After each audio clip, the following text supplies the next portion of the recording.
Ini aku setahun yang lalu ketika memulai camping. Berat badanku hampir 90 kilo. Kebanyakan lemak, nggak ada ototnya. Dan yang terburuknya, stamina aku juga sangat jelek. Bergerak sedikit, udah ngos-ngosan kayak mau mati. Singkat cerita, setelah setahun camping, ini tubuh aku yang sekarang. Berat badannya stabil di 80-81 kg.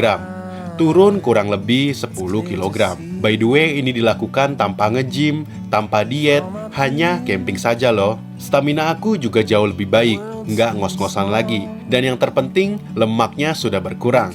Dan adalah beberapa otot, semua berkat ngangkat-ngangkat peralatan camping. Intinya adalah, ada pentingnya untuk mengubah gaya hidup dengan hobi yang sehat. Bisa apa aja sih hobinya, tapi bagi aku, camping sudah sangat cocok. Karena camping buat aku aktif, produktif, dan pikiran juga jernih karena healing terus.